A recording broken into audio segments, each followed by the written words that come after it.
Merci pour votre fidélité, aimables téléspectateurs, enfants de Dieu, partout dans le monde. Shalom. Waouh, waouh. Quel moment merveilleux avec le Seigneur dont recevez la vie. Une production de la grande communauté Arche de la gloire de l'Éternel du côté Afrique. Toujours avec l'infatigable homme de Dieu, l'homme à la destinée que j'ai toujours appelé Daddy. How are you? Fine, fine, fine. Une salutation, papa. Je veux dire à ceux-là qui nous suivent, soyez bénis Amen. dans le nom puissant de Jésus. Amen. Et que cette émission recevez la vie, amène la vie dans votre santé, Amen. Amène la vie dans votre mariage, Amen. Amène la vie dans la vie de vos enfants, Amen. Amène la vie dans la vie de ta femme, Amen. Amène la vie dans la vie de ton mari, Wow. au nom puissant de Jésus. Au nom de Jésus-Christ. Parce qu'il s'agit de Jésus-Christ qui est la parole. Est-ce que vous avez déjà votre Bible? Est-ce que vous avez déjà votre agenda? Ouais, parce qu'aujourd'hui, Matéa Mikoloyo, papa Likambo mariage. Amen. Waouh! Lorsqu'on parle de Dalila, on parle de Rachel, ça nous donne un peu de timbondation dans la tête. Alléluia. Un petit rappel, papa. Nous voulons parler du détournement de la destinée par la puissance de la malédiction. Oui. Et dans cette émission, nous sommes en train de montrer comment la malédiction qui peut détourner la destinée d'une personne, cette puissance de la malédiction passe par le mariage. Signalons aux téléspectateurs que nous, on ne donne pas la gloire à la malédiction. Exactement. Mais c'est Jésus-Christ lui-même qui est l'auteur de notre vie. Exactement. Oui, que nous proclamons ici. Exactement. Oui. Nous voulions insister parce qu'on ne peut pas combattre un microbe facilement lorsqu'on ne voit pas ces signes. Et ce qui fait que il est vrai qu'on peut élever Jésus, on peut proclamer Jésus, ça doit être sur une fondation de bénédiction. Très bien. Pas sur une fondation de malédiction. Il y aura perte de temps. Très bien. Et c'est pourquoi nous voulions insister sur le fait que l'exemple concret que nous avons pris dans l'autre émission, c'était Samson. Samson. Et nous voyons que Samson était un homme à destinée. Un homme qui avait une grande mission avec Dieu, mais qui est mort avec ses ennemis, aveugle et surtout dépouillé. Et pourquoi il a été dépouillé? Parce qu'il est allé vers un choix de mariage, vers une personne qui avait toute la conscience diabolique, satanique, séductrice, pour détruire sa destinée. Oui, qui avait une personne qui avait toute une mission auprès de Samson. Exactement. Pour les tuer. Exactement. Pour détruire la destinée. Cet homme qui pouvait réussir sa vie, qui pouvait réussir son ministère devant Dieu, son ministère n'a pas marché parce que la femme qu'il estimait être sa femme légitime, derrière elle, il y avait des forces. Des forces. Et c'est là que j'ai expliqué, lorsqu'ils ont troué les yeux, il a commencé à tourner autour de la mêle. Cet homme de Samson est en train de faire le surplace. Cet homme de Samson ne voyait plus là où il allait. Il était sans espérance. Lui qui était dans le plan de Dieu, lui dont la naissance était un miracle, mais au milieu de sa vie, à un certain moment de sa vie, il ne voyait plus et il faisait les surplaces parce qu'il n'a pas discerné que la femme qui devait être un plus dans la mission, un plus dans ce que le Seigneur avait mis en lui. Papa, lorsqu'on regarde les CV de Samson, la Bible nous dit il a eu même à tuer les lions, déchirer la gueule. C'est un homme qui a un CV très riche, mais qui a mal terminé. Il est mort avec ses ennemis. Or, la Bible dit mieux vaut la fin d'une chose que son commencement. Et nous voulons dire à ceux-là qui nous suivent, commencez bien, terminez bien. Même si vous commencez mal, terminez bien. Et cette émission doit vous aider à ne plus répandre les erreurs. Et si nous allons en profondeur, la Bible nous parle comme rappel, Delilah était la force qui a été utilisée, qui était porteuse de la malédiction. Et lorsqu'il est entré dans la vie de Samson, cette malédiction a détruit les potentiels et la mission de Samson. Et rencontrer des hommes qui affermissent les potentiels que Dieu a mis en vous Épousez des hommes qui vous aident à devenir ce que le Seigneur veut. Oui. Épousez les femmes qui vous poussent dans le ministère, dans le projet de la vie. Évitez les lilas. Il y en a beaucoup. Et évitez des Rachel. Voilà. Et c'est là que j'ai encore expliqué dans notre émission que lorsqu'on l'a troué les yeux, lorsqu'il n'avait plus de direction, maman cet homme-là puissant et s'est retrouvé de l'autre côté. On célébrait tout un Dieu qui s'appelait Dacon parce qu'il les avait livrés ces oins-là. Et Dacon n'est pas une personne. Dacon, c'est un esprit qui a la forme d'un homme, mais qui a les bas d'une sirène. On peut dire Delilah était investie d'une sirène, mais Dacon était ce qu'on appelle les Tatiwata. Il y a les Tatiwata et il y a les Mamiwata. Ce qui fait que la force qui opérait dans Delilah derrière, c'était un esprit, un géant. Ça signifie Delilah était mariée spirituellement à Dacon et il voulait se marier physiquement à Samson. Et c'est le cas de personnes qui sont mariées à des esprits, mais qui en même temps qui veulent se marier physiquement à des personnes. Alors, et pas n'importe quelle personne, papa. Exactement. Une personne qui a un appel, une personne qui a été choisie par Dieu. Mais dans son choix, il est tombé sur une femme qui était liée à une principauté, à un esprit géant, à un esprit des eaux. Et cette puissance de Dacon a détruit le potentiel de Samson, a détruit la mission de Samson au travers de Delilah. Delilah n'est pas la concentration des forces qui ont détruit Samson. Delilah n'est que l'intermédiaire porteuse de la malédiction pour détruire le potentiel de Samson. Et ce qui fait qu'il y a des gens qui viennent des familles, qui entrent dans des familles, là où il y a ces potentiels-là, là où il y a ces géants-là, et lorsqu'ils veulent entrer en mariage, vivre le bonheur des mariages avec ces personnes-là, cette malédiction-là cachée vient verrouiller la bénédiction de Dieu. La bénédiction de Dieu est là, mais elle ne sait pas s'ouvrir pour te donner le travail, elle ne peut pas s'ouvrir pour te faire avancer, parce que cette malédiction-là travaille. Waouh! Aimables téléspectateurs, suivez-nous très bien. Évêque, parce que vous parlez de la malédiction, comment est-ce que cette malédiction arrive à fonctionner dans un couple? La première des choses, d'abord, nous devons comprendre le principe du départ. Lorsque Dieu dit, il est béni. Il est béni. Et puis il dit, soyez féconds et multipliez-vous. Le mot fécondité engage des gamètes, femelles et mâles. Il faut qu'il y ait un homme et une femme qui entrent dans une relation sexuelle pour qu'il y ait fécondité et de la fécondité sorte la multiplication. On commence à avoir des enfants, Maintenant, Dieu prend soin de ne pas dire Adam et Ève, soyez féconds. Dieu prend soin de dire je vous bénis. Pourquoi il est béni? Pour que cette relation de fécondité, de multiplication puisse se faire en la bénédiction. Pour que le fruit de cette fécondité ait aussi la bénédiction. Ce qui fait que la bénédiction résume toutes les activités qui résument à l'intérieur du mariage. C'est pourquoi il ne dit pas mariez-vous, multipliez-vous. Il dit il est béni, il bénit l'union. Il met une couverture spirituelle de la bénédiction. Parce que l'objectif de Dieu, les mariages soient un endroit d'épanouissement, un endroit de joie. Là où il y a la bénédiction, il y a la joie. Là où il y a la bénédiction, il y a l'épanouissement. Là où il y a la bénédiction, il n'y a pas la souffrance. Mais malheureusement, plusieurs mariages vivent la frustration, vivent la sécheresse, vivent le dépouillement parce qu'ils ignorent. Exactement. Parce qu'ils ignorent que Dieu place la bénédiction dans ces mariages-là pour que cette bénédiction crée tous les potentiels qui existent. Ça peut amener la joie, ça peut amener la paix, ça peut amener la fécondité. Maintenant, Satan connaissant cela, Satan fait de l'un des conjoints porteur de la malédiction. Or, derrière chaque il choisit entre les deux. Il choisit. Ça peut être un homme qui amène la malédiction dans le mariage.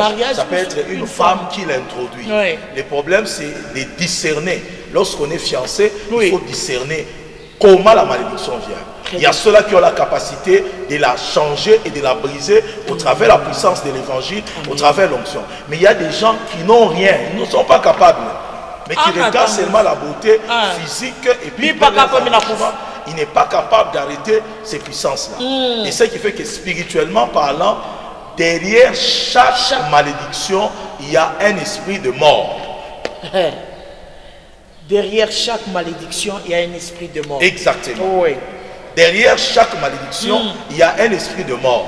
Ça signifie que si l'un des partenaires introduit la mort, introduit la malédiction, ça signifie qu'il va introduire la mort. La mort, oui. Et c'est pourquoi quelqu'un comme Isaac, il dit à Jacob, n'épouse pas les filles de Canaan. N'épouse pas les filles de Canaan. Et Esaïe connaissait cela. Il a éloigné Jacob de Canaan pour que Jacob aille épouser dans la famille. Ce qui fait que Canaan, c'est ceux-là qui ne connaissent pas Dieu, ceux-là qui adorent les idoles, ceux-là qui adorent d'autres dieux. Pourquoi on évite de les épouser? Pour que la bénédiction de Dieu qui était sur Jacob, que Isaac a libéré sur lui, ne soit pas anéantie en passant par la femme qu'il devait épouser. Ce qui fait que si Isaac avait épousé à Canaan, la bénédiction d'Isaac sur Jacob devait être anéantie par l'entrée de la malédiction. Chose qui est arrivée réellement à Jacob. Jacob est allé dans la famille de Laban, qui était pratiquement son oncle, et il a épousé Rachel. Rachel n'était pas absolument maudite. Ce qui a amené la malédiction dans la vie de Rachel, en allant chez Jacob, il a emporté les statuettes de son père. Et Jacob a dit, périsse la personne sur qui on trouvera les statuettes. Il y a eu double malédiction. La malédiction de l'idolâtrie et puis la malédiction qui sortait de la bouche de son pauvre mari. La Bible dit son mari ne savait pas que sa femme les avait cachés. Ça signifie entrer dans un mariage avec les idoles de ton père. Ça signifie tu entres avec une malédiction d'idolâtrie fétichiste. Et c'est ce qui a tout bloqué. Et la technologie spirituelle, c'est la mort. Ce qui fait que Rachel pendant qu'elle s'accouchait de Benjamin, elle est morte. Pourquoi? Parce que derrière la malédiction qu'elle avait introduite, il y avait l'esprit de mort.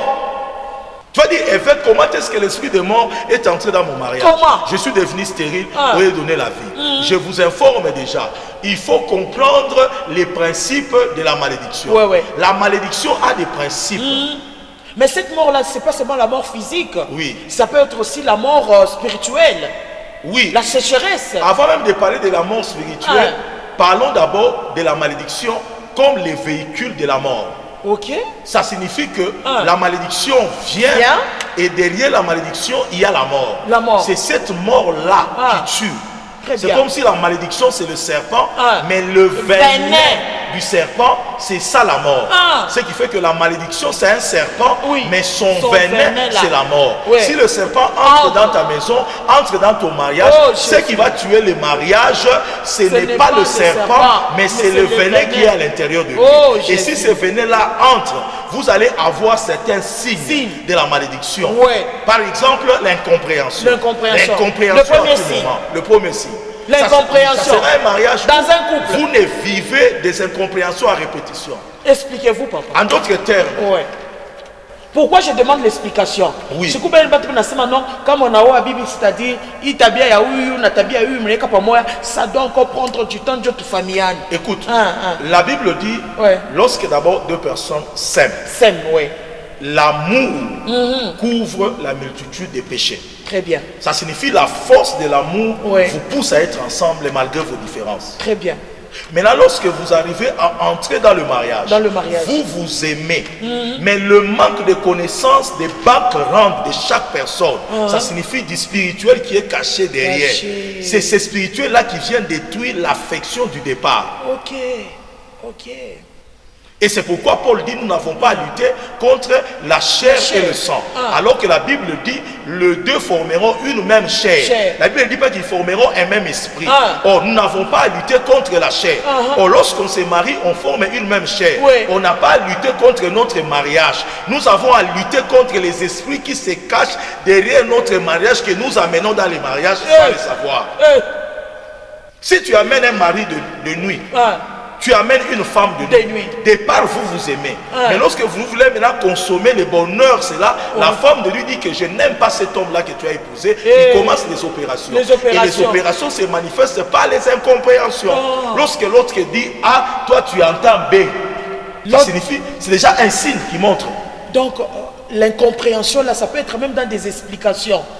La femme t'explique autre chose. Toi, tu entends autre chose. Et tu réagis et il te trouve comme un fou. Toi aussi, tu la trouves comme une folle parce que tu as bien entendu ce qu'il a dit. Elle aussi te dit que moi, je n'ai pas parlé de cette manière. Ça signifie que l'oppression modifie la perception et l'entendement de vos paroles. Très bien. Tu vois, donc c'est déjà des choses comme ça. Un couple qui s'est marié, ils sont allés au restaurant, ils commencent à manger, et puis le premier jour là, ils mangent bien, ils sont heureux. Et puis une serveuse passe là-bas, fait demi-tour, il dépose le sucré, et puis l'homme rigole. La femme demande à l'homme, pourquoi tu rigoles? L'homme aussi, on ne sait pas de dire, c'est pas que j'ai rigolé parce que j'étais vu. Il dit, lorsque j'ai vu la serveuse ici, la manière dont elle est habillée, ça m'a plu. Le mariage s'est arrêté ce jour-là. Juste pour ça. C'était parti. Plus jamais de mariage. Inconsciente. Plus jamais de mariage. My God. Comment un sourire ironique, je ne sais pas comment, peut arrêter tout un mariage? Ça signifie qu'il y avait déjà quelque chose qui ce qui fait que j'ai toujours défini le mariage comme étant une union charnelle qui doit être couverte par une dimension spirituelle. Là, c'est votre définition. Exactement. Ce qui fait qu'on est unis d'abord charnellement, mais au-dessous de nous, nous devons être couverts spirituellement. Et cette couverture spirituelle vient de la bénédiction que le Seigneur libère comme troisième dimension sur le mariage pour couvrir le mariage. Déjà, si déjà à l'intérieur du mariage, il y a déjà la mort à l'intérieur, ce qui vient couvrir la mort ne fera absolument rien. C'est pourquoi avant de se marier, et lorsqu'on se marie déjà, il faut identifier par quelle porte la malédiction entre, la mort entre, et lutter pour détruire cette malédiction, pour que la bénédiction fonctionne de manière à ouvrir le mariage, à épanouir le mariage, à bénir le mariage en notre terre. Papa, non, non, incompréhension comme ma tata. Oui, exactement. On a papa n'expliquait pas, mais non, mais il fika, mais là on a tata moi na kuya na n'expliquer. Yaya on a tango expliquer ngai ezala qui bien. Oui. Mais la maman ne termine même pas l'idée de son mari. Son problème, pourquoi cette femme-là était à côté de mon mari? Exactement. Directement, c'est une petite porte qu'on ouvre, il y a querelle. Exactement. Si on peut parler par exemple, maman, si il solo est en poukou, j'aime ça, il solo en poukou. Ça signifie qu'il y a un agent du diable qui travaille dans le monde des cimetières, tout ça. Il avait la mission de déstabiliser seulement le couple. Le couple, et il se rendait invisible et il entrait dans des couples. Au salon, il disparaît. Et il était entré dans un couple qui regardait la télévision de manière amoureuse, et l'homme était assis, la femme était à côté, ils parlaient amoureusement. Et c'était très bien. Et il dit, comment je vais déstabiliser ce couple? Il regarde la souris et il entre dans la souris. Et la souris arrive là où il y avait l'homme, la femme, il passe au milieu, l'homme crie la souris, la femme dit la souris, il commence à chercher comment tuer la souris. Finalement l'homme dit à la femme, non, la souris est passée ici. Non, la femme dit, non, moi je l'ai vu passer ici. Je t'ai dit que la souris est passée ici. Non, moi aussi je t'ai dit que la souris est passée ici. Je t'ai dit, c'est pourquoi toi tu n'as jamais écouté. Tel problème tu n'avais pas écouté, tel autre problème. Tous les problèmes qui étaient cachés dans le cœur est sorti à partir d'un point inutile. Et l'homme a tapé sa femme, elle a été paralysée. Et il a commencé encore à pleurer. J'ai tapé ma femme, j'ai paralysé ma femme, elle était paralysée, AVC. Le vrai problème, c'est quoi? Il existait d'abord une oppression. Et cette oppression cherchait une porte pour entrer et détruire le bonheur et la joie. La joie. À cause de Yampagne. Exactement. Ce qui fait que prenez l'illustration du serpent comme la malédiction et de son venin comme étant la mort. Il y a la mort dans plusieurs couples. Il y a la mort dans des couples de chrétiens. Il y a la mort dans des couples de pasteurs. Il y a la mort dans des couples des évêques. Il y a la mort qui commence à entrer partout et à bloquer la bénédiction que Dieu a placée dans ces couples-là.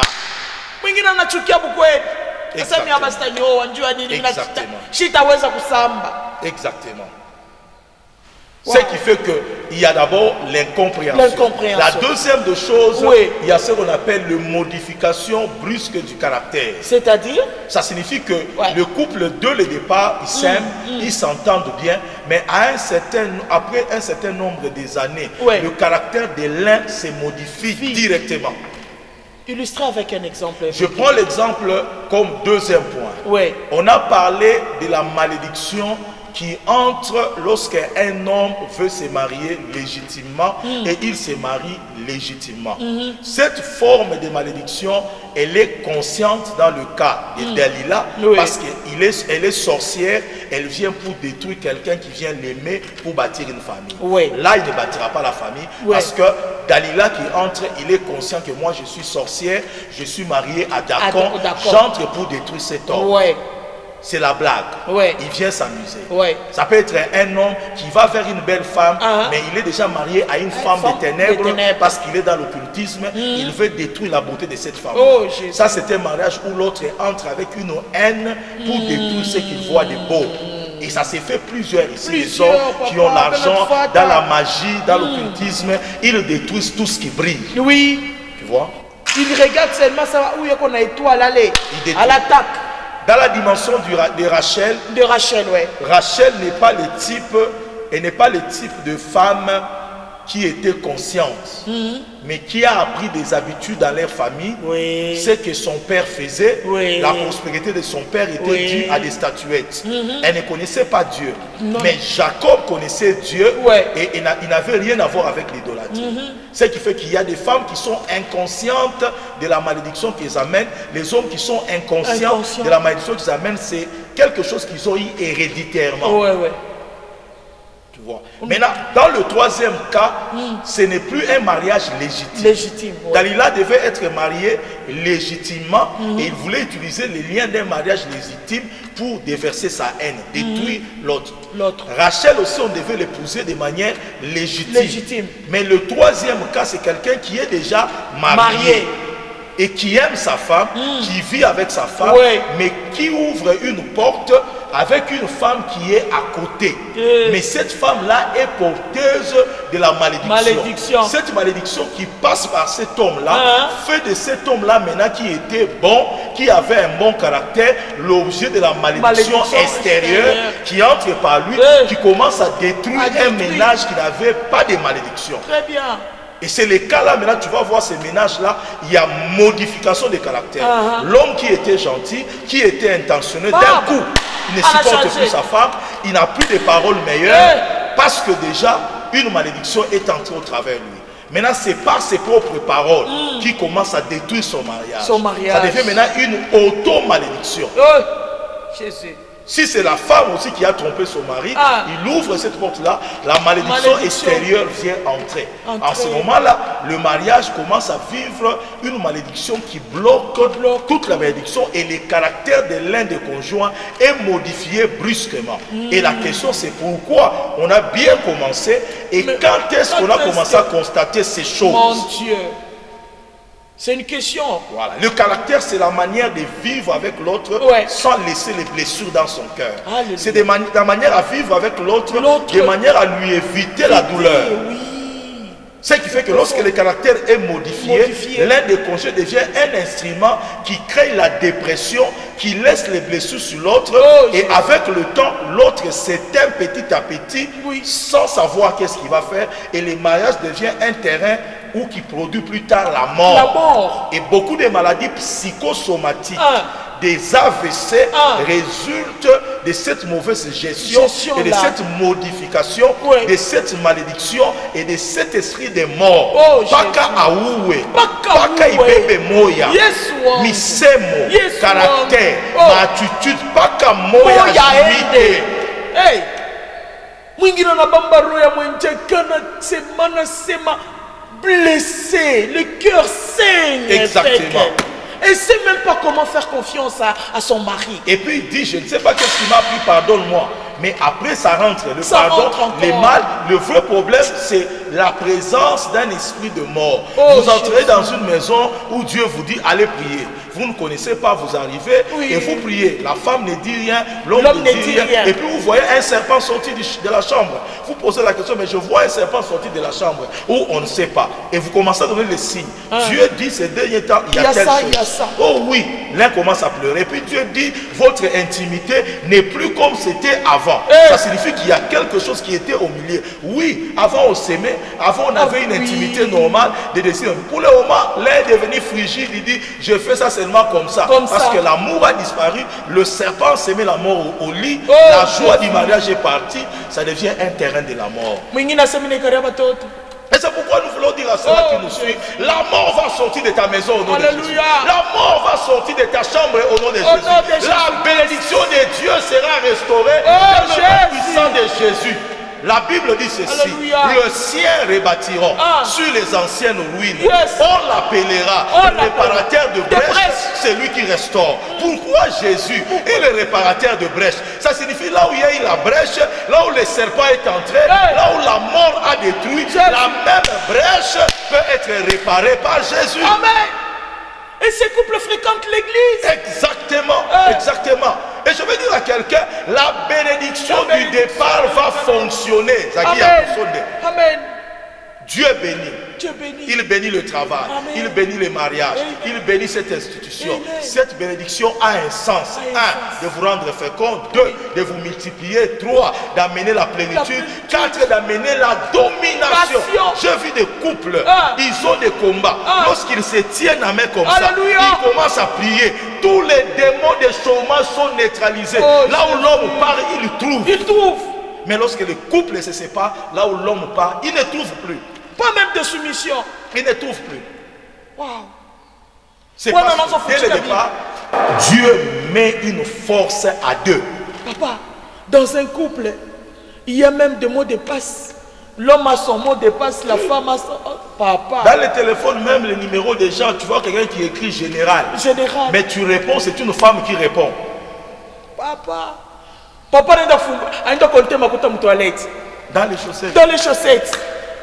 Ça se passe. La méfiance. Méfiance. Parce que la mort est entrée. Il dit ne va pas à Cana. Ne va pas épouser à Cana. Vous allez voir ça dans le livre de Genèse ici. Il dit à Jacob ne va pas à Cana. Genèse 28 verset 6. Oui. Voilà. Esaïe vit que Isaac avait béni Jacob et il avait envoyé à Panda Aram pour y prendre une femme. Quand les bénissants lui avaient donné cet ordre, ce n'est pas un choix. Tu ne prendras pas une fille parmi les filles de Cana. Tu vois? Esaïe s'est rendu compte. Oui. Il quoi l'ordre? Ok. Assez mon fils, on peut négocier partout. Tu peux faire ton choix partout. Mais je t'interdis d'épouser à Cana. Pourquoi Cana? Parce que Cham, c'est le père de Cana. Cham qui est le fils de Noé, le cadet de Noé, qui a vu la nullité de Noé, c'est lui qui a donné naissance à Cana. Ça signifie que Cana, c'est le fruit de la malédiction. C'est le fruit de la malédiction. Tu ne vas pas épouser Cana. Tu n'iras pas chez les Cananéens. N'ose même pas aller. Parce que si tu prends Cana, tu vas anéantir cette bénédiction que je viens de te donner. Et c'est pourquoi les chrétiens doivent éviter Cana. Cana c'est qui? Ils doivent éviter Cham. Ils doivent éviter les filles de Cana. Les filles de Cana sont des filles idolâtres. Des filles fétichistes. Des hommes idolâtres. Des hommes fétichistes.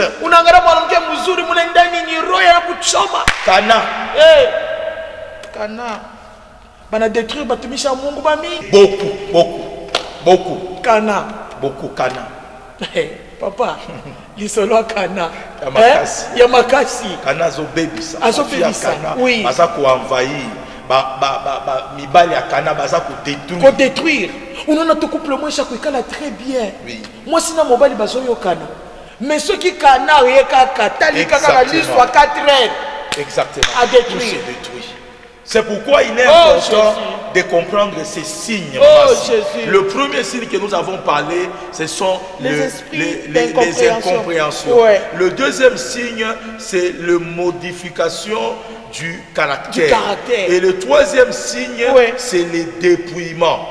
Parce que là, je voulais parler de la mort qui opère au travers de la malédiction. Ça signifie en autre terme, dans cette émission, nous avons la mission de détruire cette malédiction-là et d'arrêter cette mort-là.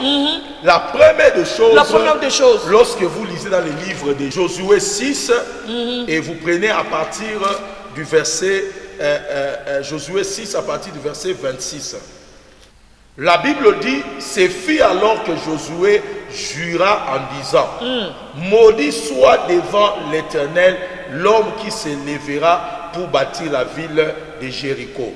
Il en jettera le fondement au prix de son fils aîné et il en posera le porte au prix de son jeune fils.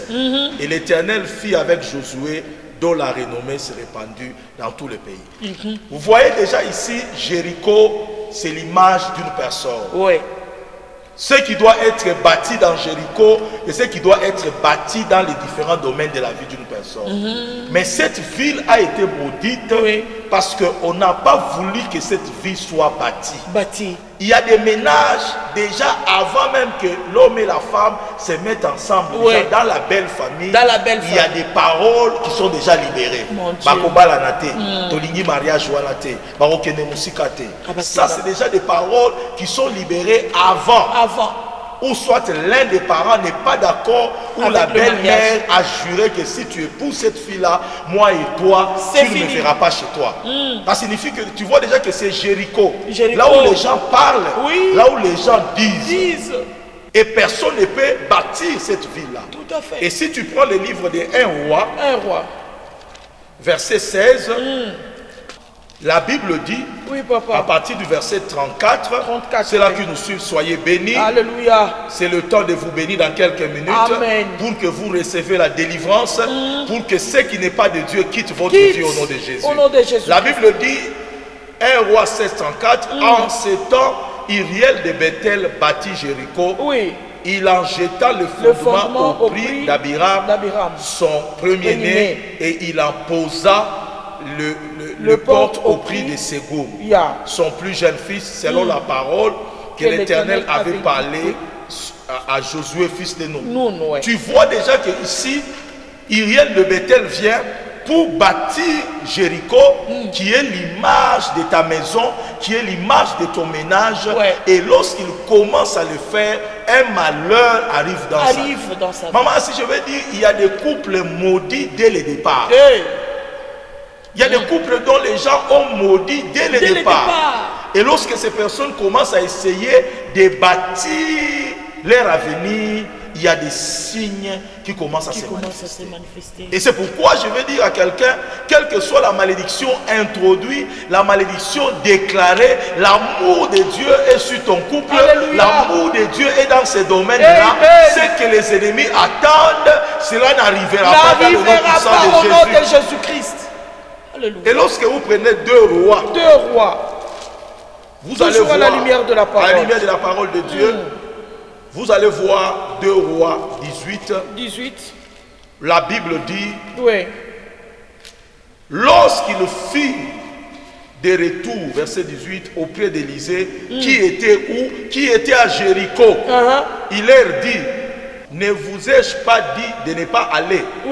Maintenant, verset 19, les gens de la ville dirent à Élisée, quelle ville? De Jéricho. Voici le séjour de la ville est bon, comme le voit mon serviteur. Mais les eaux sont mauvaises. Le pays est stérile. Et il dit, apportez-moi un plat neuf, mettez-y du sel. Et ils les apportèrent. Il alla vers la source d'eau. Il jeta du sel, il dit, ainsi parle l'Éternel, j'assainis ces eaux, il n'en proviendra ni mort, ni stérilité. Et les eaux furent assainies jusqu'à ces jours, d'après la parole de l'homme de Dieu. Tu es ma oint pour parler sur ton mariage. Tu es ma oint pour parler sur ta vie. Alléluia. Je ne sais pas de quelle famille tu es venu. Je ne sais pas. Mais j'ai une parole lointe pour toi. Parle, papa. La Bible déclare, oui, ils sont arrivés à Jéricho. Oui. Ils ont trouvé Élisée. Ils ont dit à Élisée, cette ville est apparemment bien, mais la source, il y a la stérilité. D'où vient la stérilité de Jéricho? Ça vient de la parole quelqu'un avait prononcée. Si Jéricho c'est ton mariage, il y a une source qui doit alimenter ton mariage pour que ton mariage soit épanoui. Mais cette source-là a reçu la stérilité. Je ne sais pas si c'est la stérilité du bonheur. Je ne sais pas si c'est la stérilité de la sexualité. Je ne sais pas si c'est la stérilité des finances. Mais ce que je sais, toutes les paroles qui ont été prononcées sera anéantie au nom de Jésus. Maman, s'il a pris du sel, il a mis sur un plat, il est allé à la source. Le sel, c'est quoi? Le sel, c'est ce qui empêche la pourriture. Ça signifie, c'est l'image du Saint-Esprit. Là où il y a le Saint-Esprit, il n'y aura pas de mort, il n'y aura pas de pourriture, car l'Esprit vivifie. C'est pourquoi je vais dire à ceux-là qui m'entendent, Dieu m'a oint et sa parole est esprit et vie. Chaque parole qui sera libérée, la mort va quitter ta maison. La mort va quitter ton mariage au nom de Jésus. La mort va quitter ces domaines au nom de Jésus. Toutes les malédictions prononcées sont brisées maintenant. Oh, je vois une femme. Je la vois devant l'écran. Avec la photo de son mari. En train de dire, je prie pour mon mari. Mais pendant que je prêche, les oppressions de Dalila soient brisées au nom de Jésus. La malédiction de l'extérieur soit brisée au nom de Jésus. Que ton mariage vive au nom de Jésus. Il y a un Dieu qui restaure. Il est le réparateur des brèches. Il est celui qui détruit les incompréhensions, qui détruit les caractères modifiés, qui détruit les venins du serpent. Que le serpent libère ta chambre au nom de Jésus. Zaki Agosone, Mané Agosunda. Oh de Dieu, je rêve toujours un serpent entre moi et mon mari, entre moi et ma femme. Ce soir, ce serpent est en train de libérer ton lit dans le nom de Jésus. Carré. La Bible déclare, il a écrasé la tête du serpent. Je prophétise, la force qui combattait ta vie soit brisée au nom de Jésus. Tu es célibataire, femme ou homme. Devant toi il y a Dalila, devant toi il y a le serpent. Je détruis ces envoûtements au nom de Jésus. Si ton père a divorcé, tu ne divorceras pas. Si ta mère a divorcé, tu ne divorceras pas. Je prophétise la couverture de Dieu sur ta vie et ton mariage. Dans le nom puissant de Jésus. Dans le nom puissant de Jésus. Que ton mariage aille de l'avant et que ta vie aille de l'avant. C'est là que disait maman assis. C'est possible. Là où on avait maudit. Jésus. Que le Seigneur rebâtisse. Tu vois Josué a maudit Jéricho. Jéricho c'est l'image de ta vie. C'est l'image de ton bonheur. De bonheur de tes enfants. Mais Élisée est venu. Élisée a changé la malédiction en bénédiction. Maman, si tu sais pourquoi il a changé, c'est parce que Élisée avait une double portion d'onction. Et l'onction qui était sur lui était capable de restaurer. Maman, si je connais un homme, lorsque je suis allé implanter l'église à Kamina, et pendant que je recevais des gens, j'ai vu une femme qui est venue me voir. Il m'a dit, Daddy, j'ai des problèmes chez moi. Tu ne me connais pas. Mon mari s'acharne sur moi pour que je quitte la maison. J'ai avec lui 4 enfants. Je crois 2 enfants plutôt. Mais le mari m'a dit, quitte. Je vais mettre une prostituée qui va entrer. Je lui ai dit, mais cette femme-là est prostituée. Tu vas m'enlever de la maison avec les enfants que nous avons, qu'ils aillent dans la rue pour que tu mettes quelqu'un d'autre. Il est venu, nous avons prié. Maman, si nous avons prié, après avoir prié, Dieu me dit de la dire, ne quitte pas cette maison. Très bien. Il me dit, il me menace. Il dit, ne quitte pas cette maison. Très bien. Ne détruis pas cette maison par tes propres mains. Et qu'est-ce qui s'est passé après? Pendant un temps, on avait une prière de 21 jours. Elle a persévéré. Et avant la prière des 21 jours, cette fois-là, elle rentre à la maison. Et lorsqu'elle est rentrée à la maison, c'est la bonne qui avait préparé. Et elle trouve la nourriture. Elle voulait manger. Elle voit le mèche ici, des dames dans la nourriture. Elle tire les mèches. Elle dit non, je ne mangerai pas la nourriture. Comme la bonne était déjà partie, elle prend la nourriture, elle jette. Et lorsqu'elle jette la nourriture, elle rentre pour préparer d'autres nourritures en chantant les cantiques. Les cantiques. Wow. Avec cette onction de la prière, elle chantait les cantiques. Wow. Elle ressort pour verser de l'eau. Elle voit les chiens qui étaient à côté en train de manger la nourriture. Les chiens étaient tombés morts. Elle regarde le chien mort directement. Et à côté de la nourriture qu'elle avait jetée, elle a compris directement que la nourriture a été empoisonnée. Elle a attendu son mari. Et son mari est arrivé. Elle a expliqué à son mari, regarde ce qui est arrivé, tout ça. Son mari dit, est-ce que tu ne sais pas que c'est moi qui t'ai empoisonné? Mon Dieu. Je t'ai demandé de partir, tu ne voulais pas. C'est moi qui ai mis le poison. Mon Dieu. La femme a crié. Elle est venue à l'église.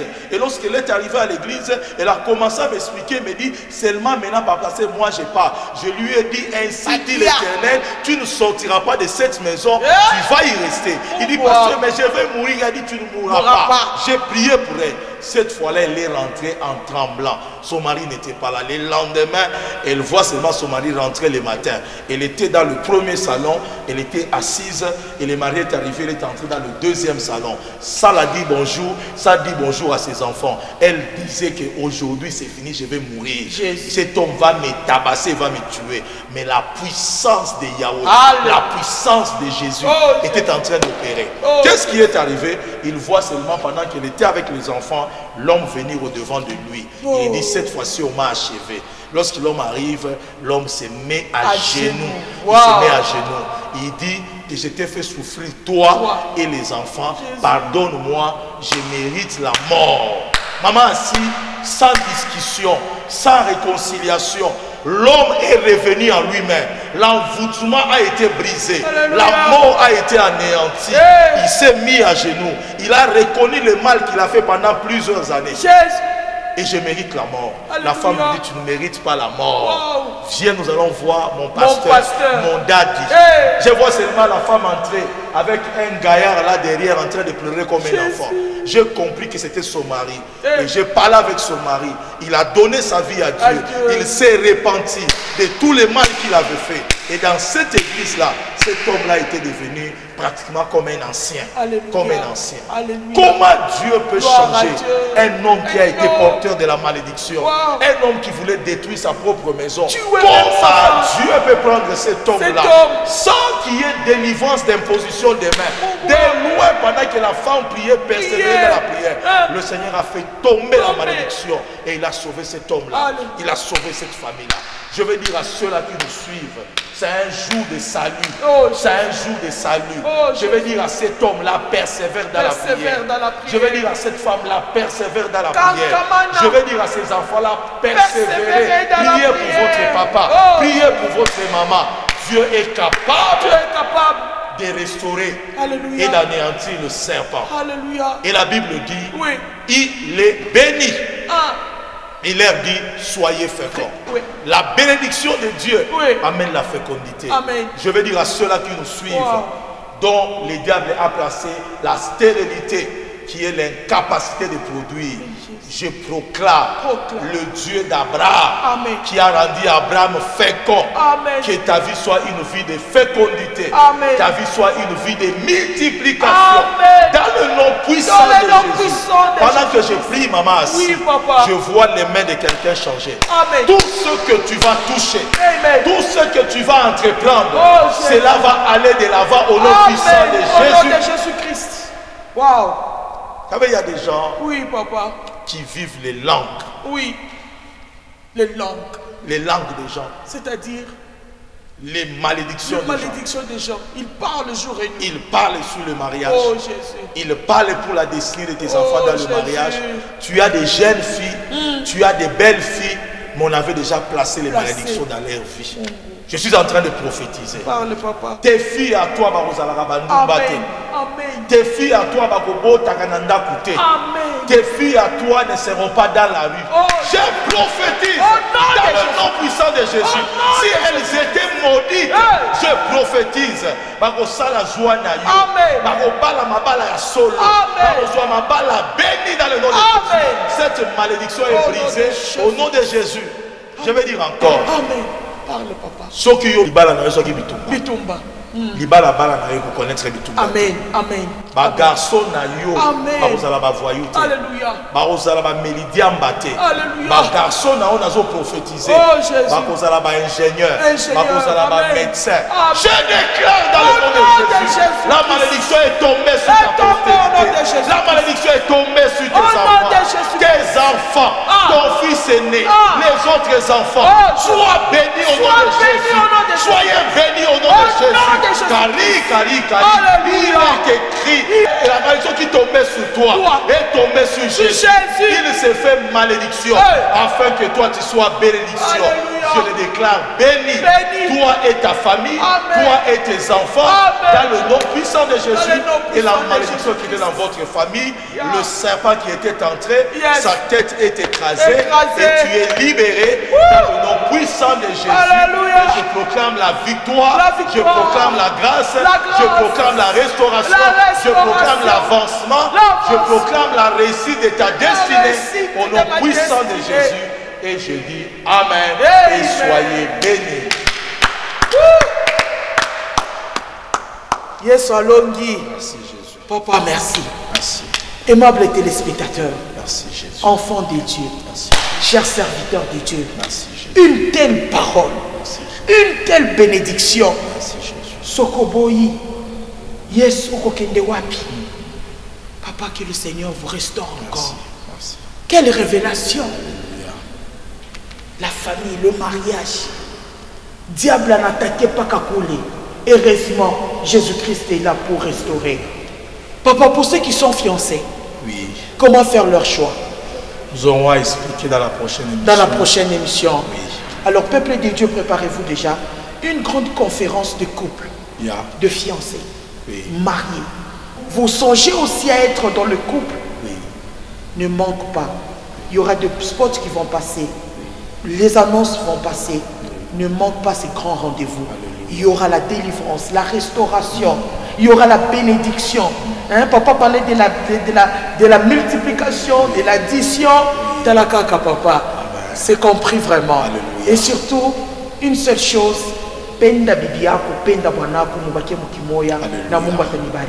Nous sommes là chaque mardi à partir de 16h juste jusqu'à 18h30. Jeudi, ne manque pas. À partir de 16h juste jusqu'à 18h30.